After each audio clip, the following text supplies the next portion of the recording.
자, 준비됐습니까? 그렇죠. 자, 오늘은 이제 신라시대 한시 그쵸 배울 예정입니다. 그렇죠. 18페이지 펴 들어갑시다. 요즘 이제 감기도 유행을 한다는데 그렇죠. 다들 특히나 뭐 이번 올해 같은 경우는 독감 바이러스가 A형, B형 다 유행이라 가지고 독감이 걸려도 또 독감에 걸릴 수 있다고 지금 조심해야 된다고 많이 얘기를 하거든요. 바이러스가 총 4종인가가 지금 독감 바이러스가 유행이라고 하니까 다들 몸 관리 잘해야 돼요. 실제로 공부할 때 이렇게 몸 관리하는 것도 하나의 여러분들의 실력입니다. 알겠습니까? 그래서 늘 얘기하지만 수능날 여러분들이 아프다고 수능 시험을 연기해주지 않아요. 알겠죠? 그렇기 때문에 평소부터 이제 뭔가 건강 관리하는 것도 중요하고 거기다가 이제 더 중요한 건 두 번째, 혹시라도 그래도 아무리 사람이 관리를 잘 한다고 하더라도 혹시라도 아플 수도 있고 그리고 또 늘 강조했지만 수능 날은 어떻게 보면 여러분들 그 일생에서 가장 컨디션이 나쁜 날이 될 거란 말이죠. 왜? 여러분들 인생이 달린 시험이다 보니까 그 시험에서 오는 중압감이 굉장히 커요. 알겠죠? 선생님도 학교 다닐 때 아이들 앞에서 발표도 많이 하고 해서 웬만한 시험은 잘 안 떨었는데 수능 전날은 정말 떨리더라고요. 알겠습니까? 그래서 그런 그 날이기 때문에 여러분들 수능 날에는 컨디션이 나빠질 가능성이 사실 굉장히 높아요. 알겠죠? 그런데 항상 주의할 거는 그럼에도 불구하고 공부할 수 있는 그런 태도, 집중력 이런 걸 유지하는 게 중요해요. 그래서 평소에도 좀 아프더라도 오늘 아픈데 쉬어야지가 아니라 그래도 오늘 아프니까 그래도 요 정도는 해야지. 자꾸 이런 식으로 해서 공부하는 양을 아프더라도 자꾸 늘려나가는 그런 태도가 굉장히 중요하고 나중에는 정말 여러분한테 그런 태도가 하나의 큰 재산이 될 겁니다. 알겠죠? 그거는 뭐 수능을 넘어서서도 나중에 여러분들이 대학을 다니고 사회생활을 하고 함에 있어서도 굉장히 중요한 자세니까 여러분들이 그런 것들 유념을 하면서 자 오늘 수업 시작을 하도록 합시다. 준비됐죠? 그렇죠? 자 오늘은 이제 신라시대 한시에 대해서 배울 거예요. 알겠죠? 자 그래서 한시에 대해서 들어가기 전에 간단하게 한시에 대해서 좀 알아보고 내용을 시작을 하도록 합시다. 그렇죠? 자 오늘은 한시에 대해서 배우겠습니다. 그렇죠? 자 먼저 시대는 그렇죠? 자 그런데 이제 한시라고 하는 거는 말 그대로 한자로 쓰여진 시입니다. 그죠? 그리고 정확하게 얘기하면 사실 우리나라의 문학이 아니에요. 알겠습니까? 이거는 중국의 문학의 형식이고 우리나라는 이제 그때 당시까지만 하더라도 우리의 글이 없었으니까 저 바로 중국의 문학 양식을 가져와가지고 그대로 이제 사용하는 특히나 이때 당시에는 세상의 중심이 중국이라고 하는 이런 인식들이 굉장히 강했었기 때문에 중국의 문화를 따라하려는 그런 모습들도 상당히 강한 모습을 보여줬다는 거죠. 자, 그래서 우리나라에서 이제 한시가 쓰인 것은 이제 우리나라의 경우는 바로 신라 시대부터 조선 시대까지 쓰이게 됩니다. 알겠죠? 그래서 신라 시대 약 한 2세기에서 3세기경에 우리나라에 한자가 유입되었다고 추정을 하고 있습니다. 알겠죠? 그래서 그러면서 한시도 같이 유입되지 않았을까라고 사람들이 생각을 한다는 거죠. 자, 그런데 반면에 자, 중국의 경우는 그렇죠? 바로 송나라 때부터 당나라까지 일종의 당송시대라고 얘기를 합니다. 그래서 송나라시의 시풍을 송시라고 하고 당나라의 시풍을 당시라고 얘기를 합니다. 알겠죠? 그래서 당나라시가 좀 더 엄격한 그런 모습을 보여줍니다. 알겠습니까? 자, 그럼 당연히 주향유 계층을 살펴보면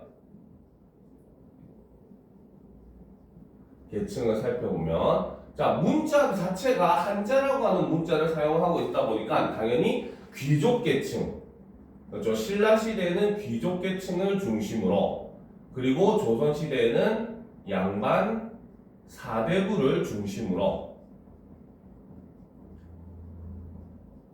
향유가 되는 문학이었다는 거죠. 알겠습니까? 자, 그리고 세 번째 한시를 종류로 나누게 되면은 사실 한시를 나누는 기준이 두 가지가 있어요. 알겠습니까? 자, 첫 번째 기준은 바로 뭐냐? 한 행의 글자 수에 따라서 나눌 수가 있습니다. 자, 지금 여기 앞에 나와 있는 이제 제일 첫 번째 작품 추야오중 같은 경우는 옆에 있는 한자가 원래 원문이거든요. 그렇죠? 저 한자를 보게 되면 한 줄에 몇 글자가 적혀 있어요. 그렇죠. 그렇기 때문에 행의 글자 수에 따라서는 5원시랑 7원시로 나눌 수가 있습니다.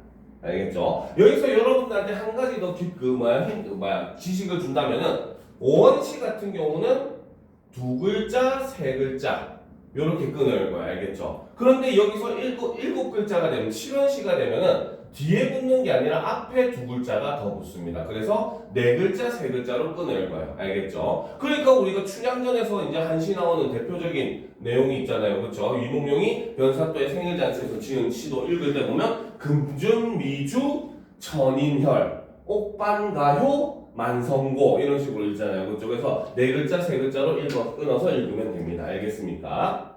자, 그 다음 두 번째 기준은 그렇죠? 행의 수. 총 한 작품의 행이 몇 줄짜리 노래인가라는 걸 통해 가지고 나눌 수가 있는데, 자 이때는 자 절구와 율시로 나눕니다. 절구는 총 4행짜리 한 시를 이야기를 하고, 율시는 8행짜리 시를 율시라고 부릅니다. 알겠습니까? 자, 그 다음 이제 네 번째, 그렇죠? 자, 특징을 보게 되면은, 자, 물론 한시는 솔직히 말을 해주면은 규칙이 굉장히 복잡해요. 여러분들이 상상할 수 없을 정도로 굉장히 복잡한 규칙을 가지고 있습니다. 알겠습니다. 그래서 솔직하게 얘기하면 지금 현재 대학 교수들 중에서도 한시를 지을 수 있는 사람이 없다, 제대로 지을 수 있는 사람이 없다라고 얘기할 정도예요. 알겠습니까? 그 속에 숨겨져 있는 규칙이라고 보면은 일수와 일행과 이행은 반드시 내용이 대꾸를 이루어야 되고, 그 다음에 소리도 중간에 있는 두 번째, 세 번째 소리와 첫 번째 줄에 둘째, 셋째 소리와 두 번째 줄에 둘째, 셋째 소리가 또 대를 이루어야 되고 굉장히 복잡하거든요. 그렇죠? 근데 여러분들이 거기까지는 다 알 필요는 없어요. 알겠죠? 그런데 꼭 하나 알아둬야 하는 규칙이 있습니다. 알겠죠? 자, 그 규칙은 바로 뭐냐? 운자라고 하는 규칙입니다.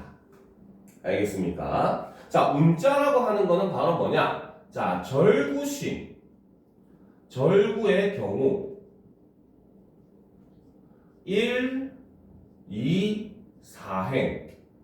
자, 근데 1행은 맞춰도 되고 안 맞춰도 상관은 없어요. 이거는 개인의 취향에 따라 갈립니다. 근데 보통 일반적으로 그냥 자기가 한시를 쓰고 싶어서 쓰는 경우는 1행까지 맞춰요. 알겠죠? 그런데 우리가 옛날 사람들은 자기 학식을 자랑하기 위해서 선비들은 한시 짓기 놀이 같은 것도 했거든요. 알겠죠? 그럴 때는 이제 문제를 내는 사람이 운자를 제시하고 그 운자를 알맞은 위치에다가 집어넣어서 글을 짓는 거기 때문에 이 경우는 보통 둘째, 넷째 행만 맞춥니다. 알겠죠? 그래서 첫 번째 행은 사실 절구에서는 선택사항이고 둘째, 넷째 행은 무조건 맞춰야 돼요. 알겠죠? 자, 그 다음 율시의 경우 2, 4, 6, 8행의 끝소리를 같거나 비슷하게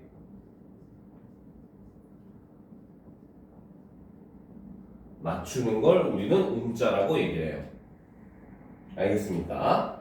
자, 그러니까 우리가 아까 예를 들었던 춘향전의 경우를 한 번 더 예를 들어보면은, 춘향전에서도 보면 이제 운봉이, 그렇죠? 우리 이렇게 잔치에서 좋은 잔치를 만나가지고 이렇게 놀기만 하면 섭섭하니까 글이나 차원 한 수씩 하사이다 해서 글짓기, 시짓기 놀이를 하자라고 얘기를 하거든요. 그렇죠? 그러면서 운자를 댄 게 바로 높을 고자, 기름 고자 두 글자를 댄다라고 얘기를 합니다. 알겠죠? 즉, 바로 뭐다? 둘째, 넷째 행에 높을고 기름고 순서는 상관없지만 어쨌든 그 자리에 글자를 넣어서 말이 되게 만들어라 이렇게 얘기한 거죠. 그러니까 이몽룡이 짓죠. 금준, 미주는 천인혈이요. 옥반가요는 만성고라. 그렇죠?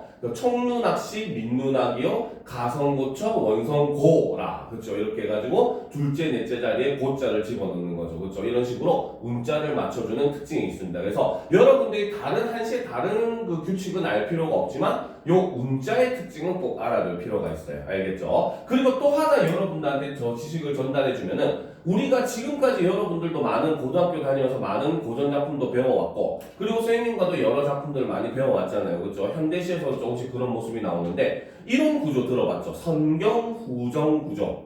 그렇지? 먼저 객관적인 상황을 제시하고 뒤에 자신의 주관적인 감정을 이야기하는 이런 방식을 선경부정구조라고 하는데 그 선경부정구조는 사실 이 한시에서 나온 구조입니다. 알겠습니까? 그래서 한시로부터 처음 나온 그런 구조이기 때문에 함께 알아두면 도움이 많이 될 거예요. 알겠죠? 자, 그러면 이제 우리가 첫 번째 작품 추야우중 보도록 합시다. 자, 작가가 누굽니까?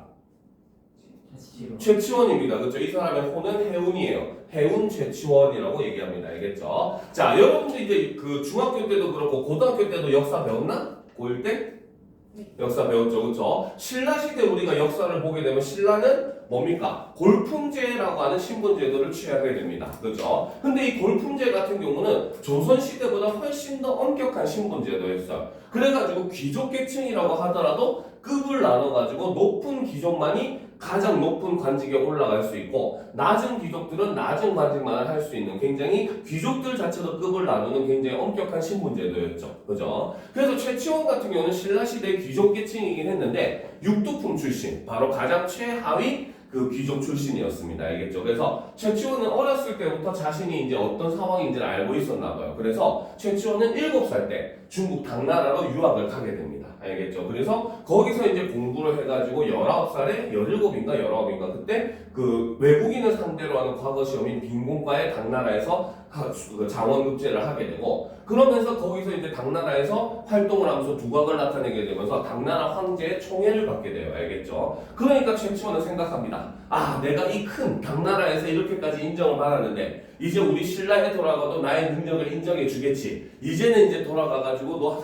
우리나라에서 높은 관직을 해야 되겠다. 이래가지고 한국으로 신라로 돌아오겠다고 당나라 황제에게 얘기하죠. 그러니까 당나라 황제도 굉장히 아쉬워하면서 자금어대라고 해서 이제 그 사극 보면은 관리들이 자기 허리보다 더 큰 허리띠 이런 거 막 차고 있잖아, 그렇지? 그거를 이제 직접 황제가 하사해 줄 정도로 최치원은 당나라 황제의 총애를 받게 됩니다, 알겠죠? 그래서 이제 자기는 이제 이런 것까지 받았는데 아싸 이제 우리나라 가면은 높은 관직 갈 거야 해서 눈을 하나 하고 왔는데 당연히 여러분들이 진골 환골 높은 계층의 귀족이라면 그런 최치원의 모습, 자기보다 낮은 계급의 귀족이 능력이 뛰어나다고 막 까불고 있는데 당연히 꼴 보기 좋겠어, 안 좋겠어? 안 좋겠지, 그치? 그러니까 이제 최치원이 우리 신라로 돌아왔음에도 불구하고 그 나라에서는 아주 낮은 자기 신분에 맞는 낮은 관직만 받게 돼요, 알겠죠? 그러니까 거기에 회의를 느끼고 최치원은 모든 걸 벗어던지고 다 버린 다음에 우리나라에서 유락하는 삶을 살게 됩니다. 알겠습니까? 부산에서 제일 유명한 해수욕장이 어디야? 그치, 해운대잖아, 그치? 바로 이 최치원이 그 바다에 딱 갔는데 경치가 너무 좋았던 거죠. 그래서 그 옆에 바위에 자기의 호인 해운을 씁니다. 그래서 그 지역의 이름이 해운대가 된 거예요. 알겠습니까? 그렇죠? 그래서 이제 기록에 따르면은 최치원이 이제 결국 마지막에는 합천에 있는 해인사, 우리 팔만대장경으로 유명한 절 있잖아요. 그렇죠? 물론 이때는 신라 시대니까 아직은 팔만대장경이 있진 않았어요. 그래서 팔만대장경 고려시대 만들어지잖아, 그렇지? 그래서 그 팔만대장경이 있다는 그 합천 해인사에 이제 마지막으로 들어가게 되는데 기록에 따르면은 어느 날 갑자기 최치원이 그 절 뒤쪽에 있는 폭포로 갔는데 하도 돌아오지 않아서 사람들이 찾으러 갔더니 폭포 위에는 신발만이 남겨져 있고 최치원은 신선이 되어 하늘로 날아갔더라. 이렇게 기록이 되어 있습니다. 그렇죠? 우리는 최치원이 자살을 한 거라는 걸 알 수가 있다는 거죠. 알겠습니까? 그래서 어떻게 보면 굉장히 비운의 삶을 살았던 그 시대의 비운의 삶을 살았던 인물이 바로 이 최치원이라고 하는 인물입니다. 알겠습니까? 자, 그렇기 때문에 우리는 이 최치원의 작품은 이 최치원의 이런 생애를 알지 못하면 이해하기 좀 많이 힘듭니다. 알겠습니까? 자, 그러면 이제 우리가 첫 번째 작품 추야우증을 한번 살펴보도록 합시다. 자, 이걸 먼저 살펴보기 전에 아까 얘기했던 운자를 한번 찾아봐야겠죠. 첫 번째 행의 마지막 글자의 소리가 음입니다. 그렇죠? 자, 그리고 두 번째 행의 마지막 글자가 역시 음이죠. 그죠? 자, 그리고 네 번째 행의 마지막 글자가 심입니다. 바로 심. 발음이 비슷하죠. 전부 다 받침이 미음으로서 발음이 거의 유사하잖아요. 그렇죠? 그렇기 때문에 얘네가 바로 뭐다? 이 시에서 운자라는 거죠.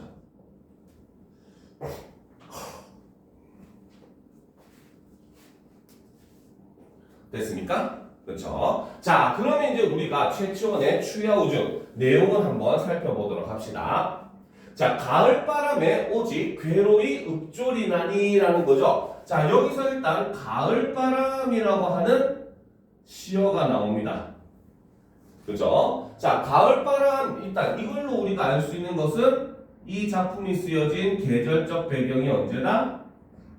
그쵸? 계절적 배경은 가을이라는 거죠. 자, 그리고 이제 우리가 많은 작품을 배웠지만 가을 하면은 좀 어떤 이미지가 많이 떠올라요? 가을 하면은 어떤 분위기? 죽어? 왜 죽어? 왜 갑자기 산 사람을 막 죽이고 있어? 그렇지? 약간은 좀 바로 뭐다? 이제 곧 겨울이 대학에 더 다가오면서 낙엽이 막 그 나무에서 떨어지고 바람이 휙 휘날리는 굉장히 쓸쓸함에, 그렇죠? 분위기를 이렇게 형성을 하고 있다는 거죠. 알겠습니까?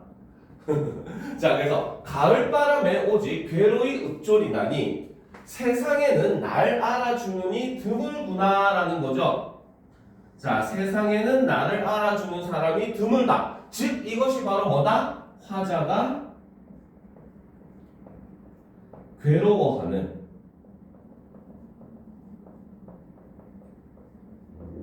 이유가 된다는 거죠. 즉 바로 뭐다? 아까 이야기에서 했듯이 자신의 능력을 알아주지 않는 바로 뭡니까? 세상 때문에 화자는 이렇게 괴로워하고 있다라는 거죠. 알겠죠? 자, 그리고 이제 우리가 여기서 또 한 가지 눈여겨볼 한자가 있죠. 바로 두 번째 행의 끝에 보면 지음이라고 되어 있습니다. 알겠습니까? 혹시 지음이라는 한자 성의 뜻을 압니까? 알지. 그건 당연하죠. 이건 옛날 이제 고사에서 나온 말이에요. 알겠습니까? 옛날에 우리나라의 그 검은구 연주에 가장 일가경에 있었던 배가라는 사람이 있었습니다. 알겠죠? 이 배가라는 사람한테는 굉장히 친한 친구가 있었어요. 근데 그 친구가 어느 정도로 친했냐면은 배가가 연주하는 소리만 들어도 아, 너는 오늘의 기분이 어떻구나라는 걸 알아차릴 정도로 서로가 굉장히 가까운 사이였답니다. 알겠습니까? 그런데 어느 날 그 친구가 죽게 돼요. 일찍 먼저 배가보다 먼저 죽게 됩니다. 그러니까 배가는 자신의 검은 고주를 다 끊어버려요. 그러면서 하는 말이 이제 내 소리를 알아주는 사람이 없으니 더 이상 연주해봤자 무슨 소용이 있겠느냐 이렇게 얘기를 합니다. 거기서 나온 한자성어가 두 가지가 있죠. 바로 배가절현, 즉 뭡니까? 가까운 벗의 죽음에 의해 가지고 슬퍼하는 마음. 그 다음에 지음, 마음을 알아주는 친구라는 뜻입니다. 알겠죠? 자, 그래서 여기서도 바로 뭐다? 세상에는 날 알아주느니, 즉 자신의 마음을 알아주는 사람이 없다라고 얘기를 함으로써 자신의 신세를 지금 한탄을 하고 있다는 거죠. 알겠습니까? 자, 창밖엔 비가 밤 깊도록 내리는데, 자, 가뜩이나 가을이라서 분위기도 쓸쓸하고, 그렇죠? 지금 가뜩이나 자기가 처한 현실 때문에 굉장히 괴로워 죽겠는데 비도 추적 내려. 그러니까 점점 더 뭡니까? 외로움이 어떻게 되겠습니까? 심화되겠죠. 그렇죠? 그렇기 때문에 이 비라고 하는 것은 바로 뭐다? 화자의 정서를 심화시켜주는 소재고, 이거는 빛뿐만 아니라 사실 옆에 있는 밤도 마찬가지예요. 알겠습니까?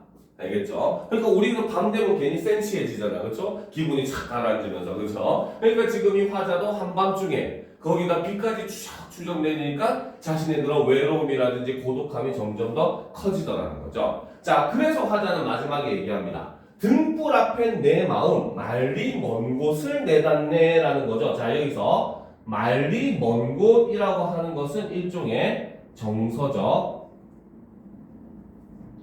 거리감을 나타낸다 라고 본다는 거죠. 자, 그런데 솔직하게 얘기하면 이 추야오준 같은 경우는 작품의 창작 시기에 대해서 약간 논란이 있는 작품이긴 합니다. 알겠습니까? 왜? 자, 여기서 보면 한자로 보면 등전만리심이라고 되어 있어요. 알겠죠? 그런데 이 등전만리심이라고 하는 구절은 다른 글에서도 좀 많이 쓰이던 구절입니다. 근데 그 다른 글에서는 어떤 의미로 쓰이냐면 고향을 그리워하는 마음을 표현할 때 등전만리심이라는 말로 표현을 했다는 거죠. 알겠죠? 그렇기 때문에 그런 의미로 보게 되면은 이 작품은 바로 뭐다? 최치원이 당나라 유학 시절에 썼다라고 주장하는 학자가 있습니다. 알겠습니까? 또 그런데 반면에 아까 두 번째 줄을 보면 세상에는 날 알아주는 사람이 드물다라고 얘기를 하면서 자신의 그런 뭡니까? 현실, 자기가 처한 현실에 대해서 제대로 인식을 하고 있잖아요. 그렇죠? 그렇기 때문에 몇몇 학자들은 이 작품은 최치원이 이제 나중에 한국에 신라로 돌아와가지고 뭐다? 떠돌이 삶을 살면서 지었다라고 얘기를 하기도 해요. 알겠죠? 자, 그래서 어쨌든 이 마지막에 등전만리심 같은 경우는 이거는 일반적으로 우리가 해석을 할 때 바로 고향에 대한 그리움을 얘기한다라고 이야기를 합니다. 고향을 그리워하는 마음, 외로움 이런 걸 얘기한다라고 볼 수 있다는 거죠. 그렇기 때문에 이 바로 가을밤에 비가 내리는데 자신의 그런 쓸쓸함, 외로움, 그 다음에 신세에 대한 한탄을 노래한 작품이 바로 이 최치원의 추야오중이라는 작품인 겁니다. 알겠습니까? 자, 그럼 다음 작품으로 넘어가도록 합시다. 바로 제가야산 독서다. 자, 이 작품도 역시 문자부터 찾아보면, 자, 보면 첫 번째 행의 끝이 만, 두 번째 행의 끝이 간, 마지막 사행의 끝이 산. 전부 다 모음이 아고 정성이 니은이 소리로 끝나고 있죠. 그렇죠? 그러니까 얘네가 역시 뭐다? 운자라는 거죠. 자, 그리고 추야오중과는 다르게 이 시는 뭡니까? 한 줄에 7글자씩 4줄로 쓰였으니까 7원절구시. 앞에 있었던 추야오중은 5원절구시라고 보시면 됩니다. 알겠습니까? 자, 이 시도 역시 마찬가지 최치원의 생애가 잘 담겨진 작품이에요. 그럼 처음부터 보도록 합시다. 자, 첩첩 바위 사이를 미친 듯 달려 겹겹 보물이 울리니, 자, 무엇이 그러는지가 주체가 제시가 안 됐어요. 바로 이 주체는 물입니다. 물이 첩첩 바위 사이를 미친 듯 달려서 겹겹 보물이 울리니, 그러니까 뭡니까? 큰 강에서 물이 칼칼칼칼 쏟아지니까 그 소리가 너무 크더라는 거야. 알겠죠? 그래서 그게 어느 정도냐? 지척에서 하는 말소리도 분간키 어려워라. 바로 옆에서 사람이 얘기하는 것조차 들리지 않는구나 라는 거죠. 그쵸? 자, 그래서 이 시도 지금 이렇게 보면 바로 뭐다? 요 첫 번째, 두 번째 행에서는 바로 선경, 즉 객관적 상황을 제시를 하는 거죠. 즉 지금 화자가 뭡니까? 어딘가 물 근처에 있는데 그 물소리가 너무 커가지고 옆에서 하는 말소리도 안 들린다. 이런 그 객관적 상황을 먼저 제시를 해주는 겁니다. 알겠죠? 자, 그럼 이제 그 다음 어떤 식으로 감정을 얘기하는지 봅시다. 늘 시비하는 소리가 귀에 들릴세라. 자, 시비하는 소리. 저 바로 나한테 시비 거는 소리. 그쵸? 자, 이거는 바로 위에 있던 말소리를 의미하고, 요 시비하는 소리는 바로 뭐다? 화자를 시기, 질투하는 소리라고 볼 수 있죠. 화자의 능력을 질투하는 그러한 세상의 소리가 된다는 거죠. 그래서 늘 시비하는 소리가 귀에 들릴세라. 자, 여기서 우리가 보면 뭐뭐 리을세라가 사용되고 있죠. 이거는 현대말로 해석을 하면 뭐뭐 하기 두렵다. 이런 뜻입니다. 알겠습니까? 그래서 늘 시비하는 소리가 귀에 들릴까 두렵구나. 그래서 어떻게? 짐짓 흐르는 물로 온 산을 둘러버렸다네. 자, 그러니까 흐르는 물로 내 주변의 산을 휙 둘러버렸대. 그러면 세상의 소리가 나에게 들린다 안 들린다? 안 들린다. 그러면 물이라고 하는 존재는 화자와 세상을 어떻게 만들어주는 존재? 그렇지. 바로 물이라고 하는 건 바로 뭐다? 세상과의 단절에 매개체가 된다는 거죠. 그리고 여기서는 뭡니까? 물 보고 너 둘러 이러니까 쭈르륵 둘렀다 이렇게 얘기하는 거지. 그래서 여기서는 의인법이 쓰였다라고 많이 얘기합니다. 알겠습니까? 그래서 지금 여기서는 바로 뭐다? 바로 이 소리를, 이 물소리를 이용해 가지고 세상과 단절되고 싶다는 화자의 정서가 드러나고 있잖아요. 그렇죠? 그렇기 때문에 바로 요 세 번째, 네 번째 줄에서는 후정, 그렇죠? 주관적 감정을 제시를 해주더라는 거죠. 그래서 이 시 같은 경우는 가장 전형적인 선경 후정의 구조로 이루어진 작품이고, 그렇죠? 바로 세상과의 단절을 소망한 그런 화자의 정서가 담겨 있다라고 볼 수 있습니다. 알겠습니까? 그렇죠? 이해가 되죠? 자, 다 적었습니까? 그렇지? 자, 그러면 이제 신라시대 한시 마지막 작품 을지문덕 장군이 썼다는 여수장 우중문 시를 보도록 합시다. 자, 이거는 을지문덕 장군이 쓴 시입니다. 을지문덕 워낙 유명한 장군이죠. 그쵸? 자, 근데 제목부터 한번 살펴보도록 합시다. 자, 여기서 여라고 하는 말은 바로 누구누구에게라고 하는 뜻이고 일종의 편집글의 편집글 형식을 보여줍니다. 우리 편지 제일 처음에 보면 누구누구에게라고 쓰잖아요. 그렇죠? 바로 그때 쓰는 표현이 바로 이 여라고 하는 표현입니다. 알겠습니까? 자, 그리고 수장은 바로 수나라 장수라는 뜻이죠. 자, 그러면 제목을 보면 바로 뭐다? 수나라 장수 우중문에게 보내는 시, 이런 정도의 의미로 우리가 해석을 할 수 있는 겁니다. 알겠습니까? 자, 실제적으로 이제 이거는 을지문덕 장군이 수나라 대군을 격파하기 직전에 적자에게 보낸 시로서 이제 그 뭡니까 기록이 돼 있어요. 알겠습니까? 자, 그러면 보도록 합시다. 그대의 신기한 계책은 하늘의 이치를 다했고 기묘한 헤아림은 땅의 이치를 다했도다라는 거죠. 자, 여기서 얘기하는 바로 이 그대, 저 바로 청자가 되고 이 청자는 바로 수나라 장수 우중문이 되겠죠.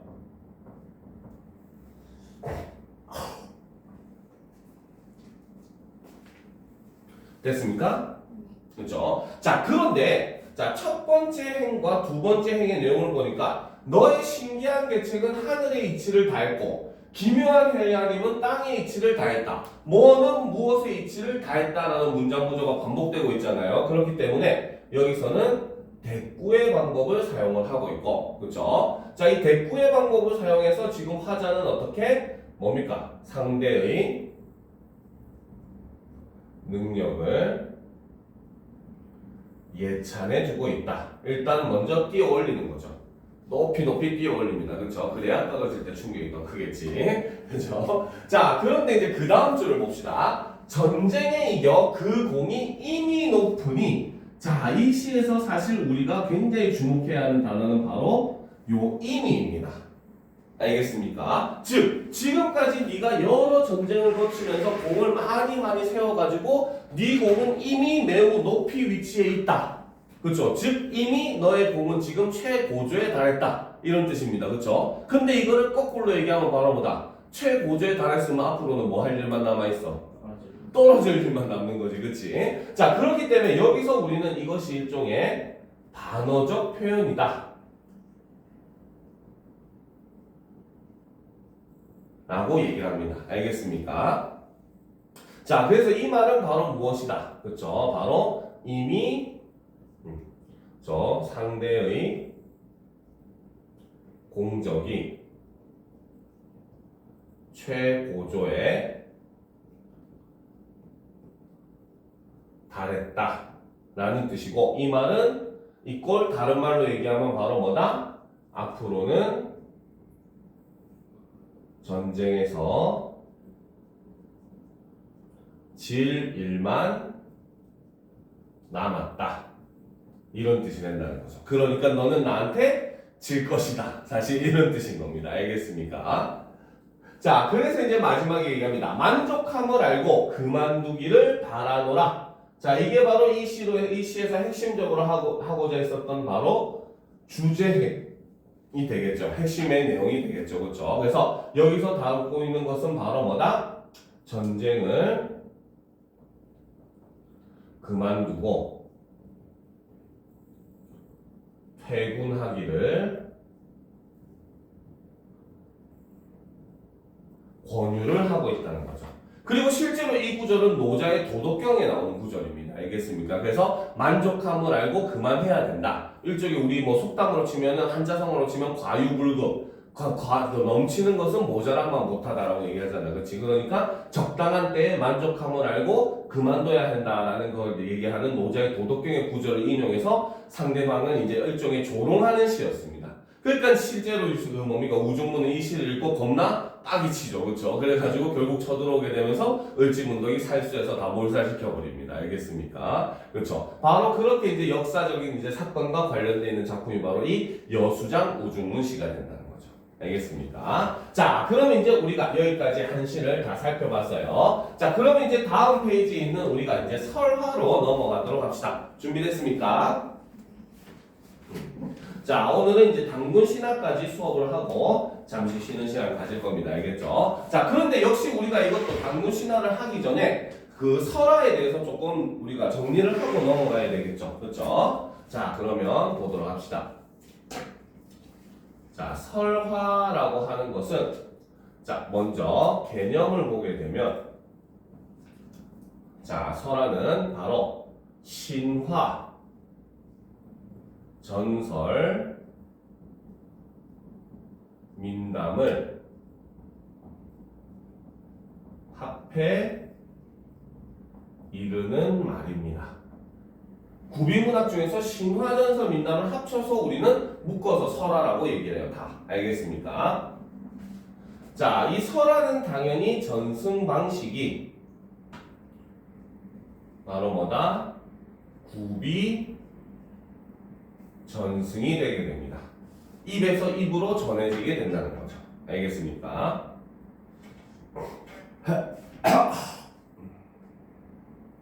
자, 그 다음 이제 특징을 살펴보게 되면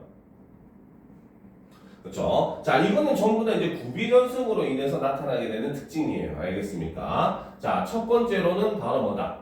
집단성 혹은 집단 창작성이라고도 합니다. 알겠습니까? 즉 바로 뭐다? 여러 전승에 참여한 모든 사람이 창작자라는 거죠.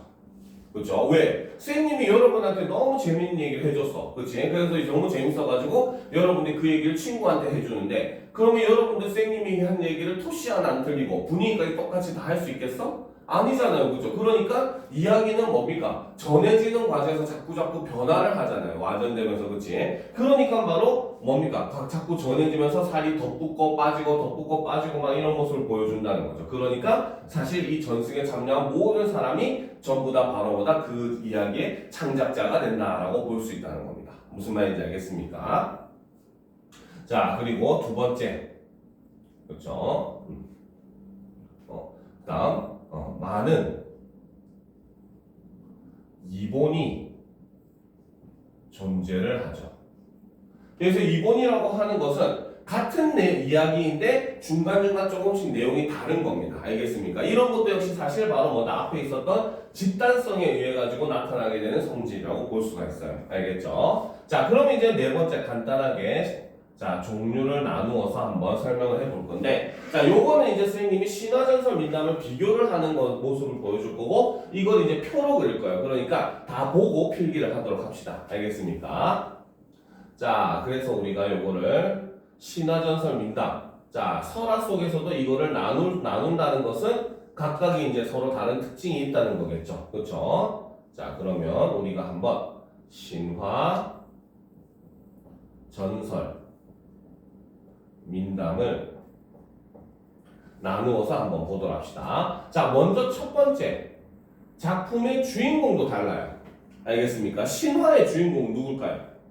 신화의 주인공은 그렇지, 신 또는 신의 자식. 왕들도 보면 뭐야? 신의 자손으로 등장을 하잖아요. 그렇죠? 그러니까 신화는 바로 신이나 혹은 신의 혈통을 가진, 일명 태어날 때부터 다이아 수저를 물고 태어나는 인물들이 주인공입니다. 알겠습니까? 자, 그런데 반면에 전설은 물론 태어나면서 비범한 능력은 가지고 있어요.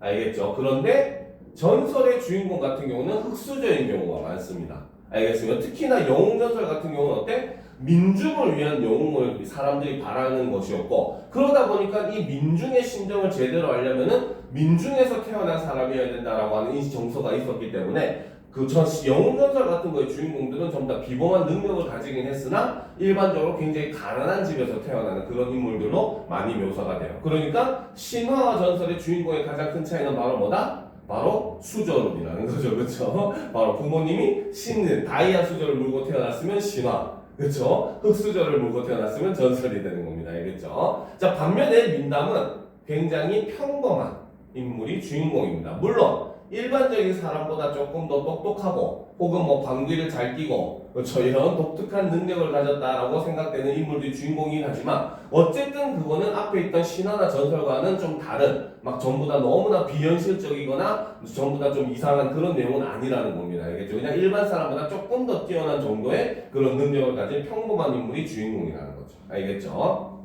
자, 그 다음 이제 이런 이야기들의 성격을 보게 되면은 신화는 우리가 신성성을 가진다고 얘기합니다.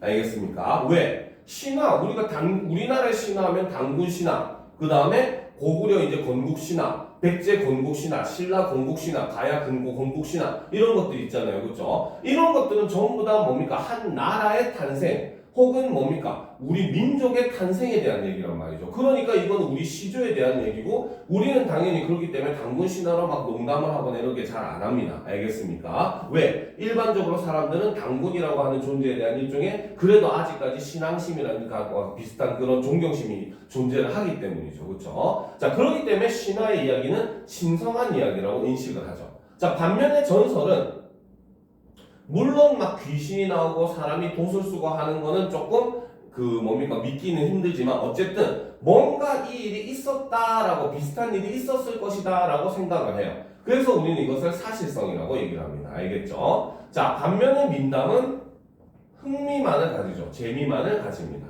알겠습니까? 자, 그 다음 작품의 배경도 세 종류가 다릅니다. 신화는 아까 얘기했듯이 신들의 이야기잖아요. 그렇죠? 그러니까 당연히 배경은 바로 역사 이전의 시대가 돼요.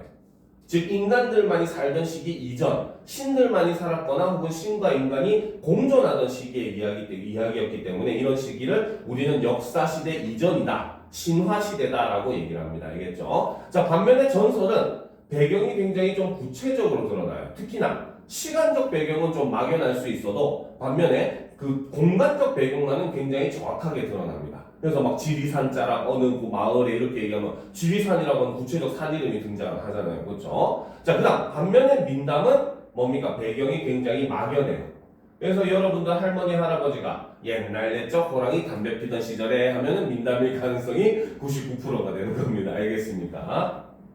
자, 그 다음에 자, 사실 이런 이야기들은 증거물이 있어요. 알겠습니까? 신화의 증거물은 뭘까? 자, 단군 신화의 증거물이 뭘까요? 생각보다 여러분들 가까이 있어요. 그렇죠, 여러분들입니다. 우리들입니다. 알겠습니까? 왜? 단군이 뭡니까? 한반도에서 한민족을 만든 시조잖아요. 그렇죠? 그러니까 거기서 파생한 우리 민족 자체가 단군 신화의 증거물이 된다는 겁니다. 그렇기 때문에 신화의 증거물들은 굉장히 포괄적인 성질을 보여주죠. 그래서 국가나 민족, 우주 이런 것들이 증거물이 되죠. 그래서 그리스 로마 신화도 보면 태양이 왜 뜨고 지냐? 뭡니까? 아폴론이 태양 마차에서 태양을 싣고 왔다 갔다 하니까, 그죠? 할 일도 없지, 그치? 왔다 갔다 하니까 태양이 뜨고 지는 거잖아요. 그치? 이런 게 증거물이 된다는 거죠. 자, 반면에 전설의 증거물은 굉장히 구체적입니다. 알겠습니까? 여러분도 혹시 전설의 고향이라는 드라마 본 적 있어요?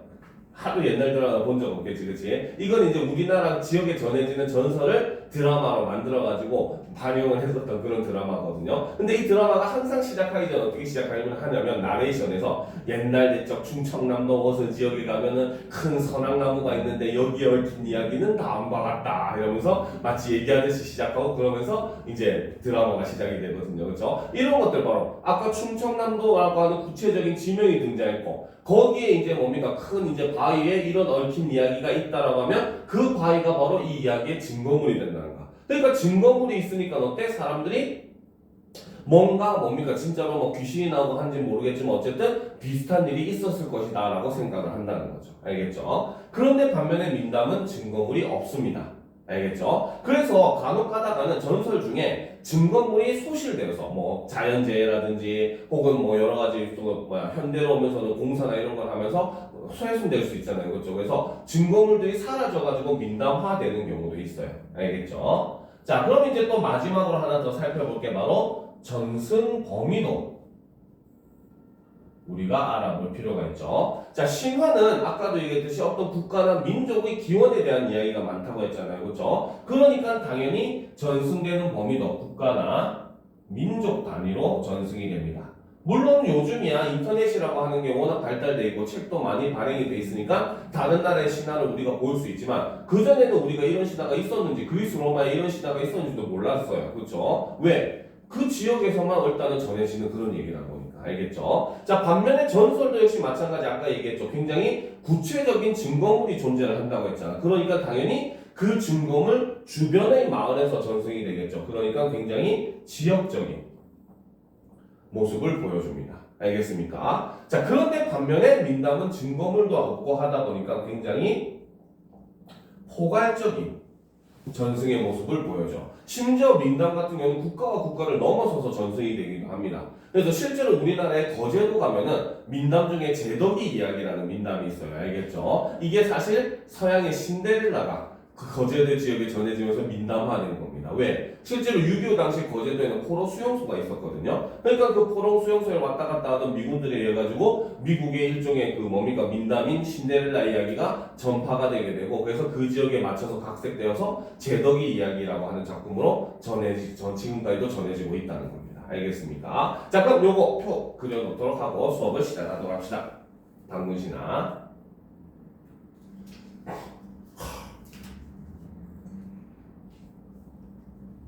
후딱후딱 씁시다.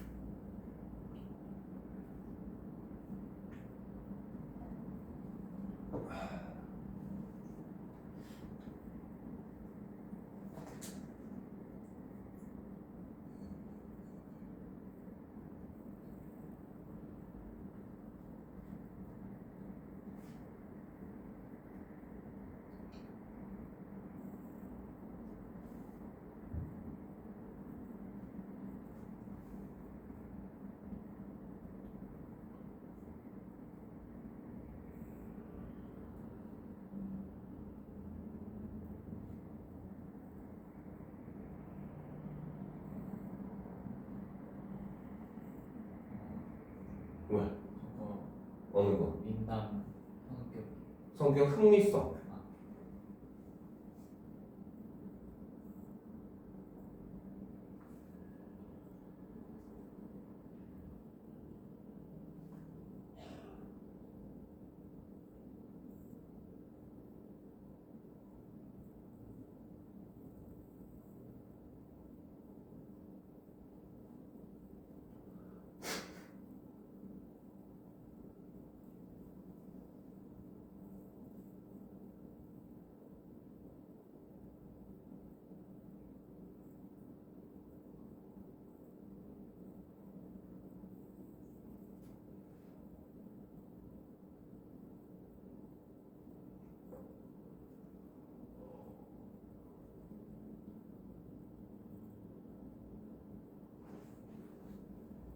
다 썼어요? 다음 주부터는 가능한 필기는 볼펜으로 합시다. 복습할 때 다 지워져 있어요. 학교에서도 필기할 때 꼭 볼펜 쓰는 게 좋아. 저 볼펜 쓰면 번쩍. 안 번지게 잘 말리고 덮으면 되지. 아니 이게 뜰 때 번쩍. 안 건드려야지. 그랬잖아요.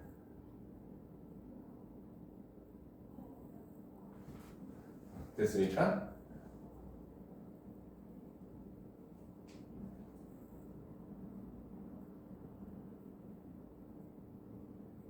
적었어요? 자, 그러면 이제 우리가 당군신화 보도록 합시다. 이 당군신화는 바로 고조선이라고 하는 나라를 건국한 건국신화이자 그 다음 우리 민족의 시주에 대한 시조신화입니다. 알겠죠? 자, 그럼 보도록 합시다. 고기에 이렇게 전한다. 여기서 이제 고기는 한단고기라고 하는 비공식 역사서예요. 알겠죠? 정식 역사로는 인정되지 않습니다. 왜? 이게 정식 역사로 인정되면은 어마어마한 파란이 이제 일어나니까. 알겠죠? 왜냐면 이때 당시 기록에 따르면은 우리나라 영토가 저 수메르 지역. 알겠죠? 그 지역까지가 우리 영토였다 이렇게 얘기하거든요. 이게 어느 정도냐면 거의 중국의 3분의 1을 차지합니다. 고조선에서 알겠죠. 근데 사실 이게 또 사실이라고 하는 시각도 있어요. 실제로 수메르 지역에 고조선 지역의 유물이 발출토가 되는 그런 모습도 보여주고 나오고 있습니다. 알겠습니까? 그래서 그다음에 막 그산 쪽에 있는 사막 같은 데 서 있는 조형물이 고조선의 그런 양식을 따르고 있는 그런 것도 여전히 존재하고 있는 그런 역사가 있긴 한데, 사실 이거는 이제 국가 간의 큰 일종의 문제가 될 수 있기 때문에 사람들이 좀 시시하고 하는 부분도 있기는 해요. 알겠죠? 실제로 얼마 전에 어제 보니까 그 일본 도쿄대에서 연구를 진행했는데, 일본의 그 원류가 누구냐 했는데 일본 사람들의 DNA 80%가 한국인이라고, 유사 똑같다고 얘기를 하더라고요. 그러니까 일본의 시조가 한국인이라고 얘기를 하는 거죠. 알겠어요. 자기네 도쿄대에서 한 연구라서 반박도 못하고. 그치? 자, 그래서 한번 보도록 합시다. 그래서 거기에 이렇게 전한다. 옛날 환인, 재석을 이룬다. 그렇죠? 바로 재석은 하늘의 신이죠. 그렇죠? 그래서 이 환인의 서자, 환웅이. 자, 그렇죠? 이 환웅은 그렇죠? 바로 뭡니까? 단군의 부족, 아버지죠. 그래서 이거는 하늘신, 하늘신의 자손이고, 그렇죠? 일종의 천부라고 합니다. 하늘 천자에 아비부자를 써서 하늘에서 내려온 아버지다, 이런 뜻입니다. 알겠죠? 그래서 환웅이 항상 천하의 뜻을 두고 인간 세상을 몹시 바랐다. 아버지는 아들의 뜻을 알고 삼위태백을 내려다보니 인간 세계를 널리 이롭게 할 만했다. 그렇죠? 이게 바로 고조선의 건국 이념이죠. 바로 홍익인간. 그렇죠? 자, 이에 환희는 천부인 세계를 주어, 환웅에게 주어 인간 세계를 다스리게 하였다. 자, 여기서 이 천부인이라고 하는 것은 바로 뭐다? 그렇죠? 바로 제왕의 증거가 되는 물건들이죠. 그래서 이게 거울, 방울 이렇게 이제 얘기를 합니다. 알겠죠? 거울, 구슬인가 그렇게 얘기해요. 어쨌든 자, 그래서 천부인 세계를 주어 환웅에게 주어 인간 세계를 다스리게 하였다. 환웅은 금우리 3,000명을 거느리고 태백산 꼭대기, 태백산은 지금의 묘양산의 신단수 아래 내려와 이곳을 신실하였으니 이분이 바로 환웅천왕이다. 그는 풍백우사 운사를 거느리고, 자, 바람과 비와 구름을 다 관장하는 신을 데리고 왔다는 거죠. 이를 통해서 바로 뭐다? 고조선이 농경사회임을 암시한다라고 해석을 합니다. 왜? 농경에는 이런 날씨가 굉장히 중요한 요소니까. 그렇죠? 자, 그래서 풍백운사를 거느리고 곡식수명, 질병, 형벌, 선악 등을 주관하고 인간의 300여 수여 가지를 맡아서 인간 세계를 다스리고 교화하였다라는 거죠. 그래서 지금 바로 뭐다? 하늘의 자손이 뭡니까? 이곳에 와가지고 뭡니까? 터를 잡았다라고 이야기를 하는 거고, 일종의 여기서 말하는 하늘을 섬기는 민족은 일종의 이주민족으로 해석을 합니다. 알겠죠? 실제로 우리나라 같은 경우는 몽골의 피를 굉장히 많이 담고 있어요. 알겠습니까? 그래가지고 우리가 어린애도 태어나면 이제 엉덩이에 시퍼런 반점 나는 거 몽고 반점이라고 하잖아. 이게 몽골인들의 약간 특징 중에 하나입니다. 알겠습니까? 그러니까 이제 그걸 어떻게 보면 이 몽골에서 있던 일종의 우랄 알타이 산맥에 있던 그 민족이 한반도까지 이주해 오게 되고 그 민족이 하늘을 섬기고 있어가지고 이렇게 표현했을 수도 있다는 거죠. 알겠죠? 자, 계속 봅시다. 이때 곰 한 마리와 범 한 마리, 그렇죠? 일종의 토테미즘을 얘기를 하죠. 바로 곰을 숭상하는 부족과 범을 숭상하는 부족을 얘기한다라고 볼 수 있고, 얘네들이 같은 굴에서 살았답니다. 자, 이 같은 굴의 의미는 두 가지로 볼 수 있어요. 첫 번째는 바로 뭐다? 생활, 터전이 동일하다. 같은 공간에서 살아가는 부족이었다 라고 볼 수가 있고, 알겠죠? 두 번째는 바로 뭐다? 같은 뿌리를 가진 부족이다. 그래서 원래는 하나의 시조에서 나온 부족이었는데 나중에 이 부족이 두 개로 나뉘어져 가지고 이렇게 갈라졌다라고 보기도 합니다. 알겠죠? 그래서 같은 굴에서 살았는데 늘 신웅 즉 환웅에게 사람 되기를 빌었다. 이때 신이 신령한 쑥 한 심지와 마늘 20개를 주면서 그렇죠? 쑥 한 심지와 마늘 20개.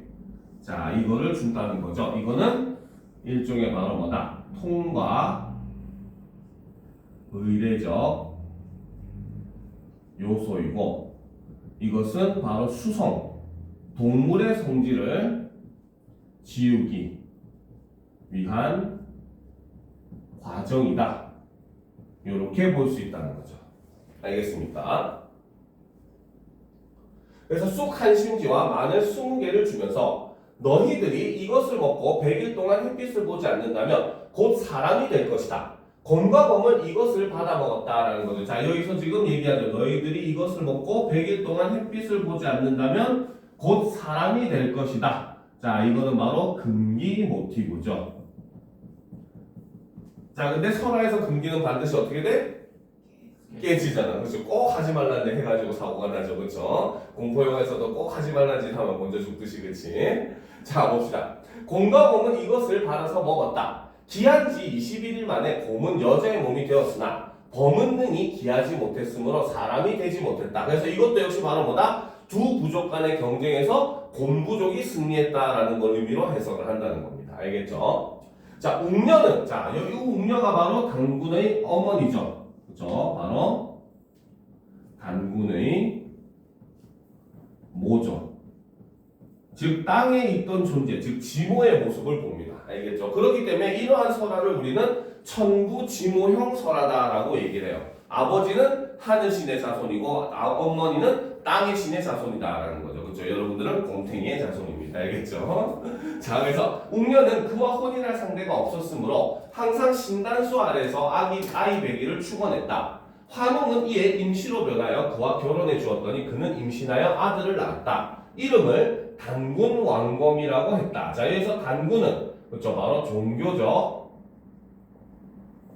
지도자를 나타내요. 그리고 왕검은 바로 정치적 지도자를 의미하는 이름입니다. 자, 그러면 이 두 개의 이름을 한 사람이 동시에 쓴다는 건 바로 뭐다? 재정 일치사회. 즉 종교 지도자가 사회를 이끄는 정치적 지도자의 역할을 동시에 하는 인물이라는 거죠. 알겠습니까?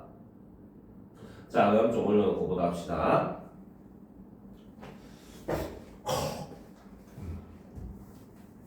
자, 단군은 요 임금이 왕위에 오른 지 50년인 경인년, 요 임금의 즉위 원년은 무진이니 50년은 정사이지 경인은 아니다. 확실한 여부가 의심스럽다. 이건 이제 작자가 그 기록한 사람이 이제 주석을 다는 거죠. 그렇죠?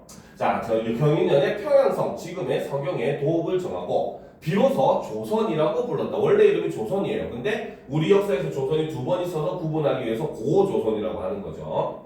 자, 또 도읍을 백악산 아사달로 옮기니 그곳을 궁 혹은 방이라고도 한다. 홀산 또는 금미달이라 한다. 그는 1500년 동안 여기에서 나라를 다스렸다라는 거죠. 그렇죠?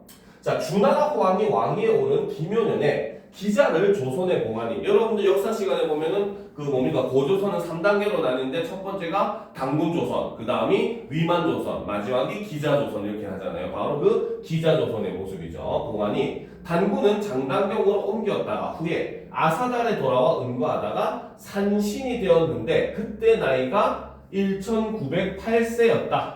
그렇죠? 징하계군에서 살았죠. 그렇죠? 자, 그래서 여기서는 바로 뭐다? 바로 대상을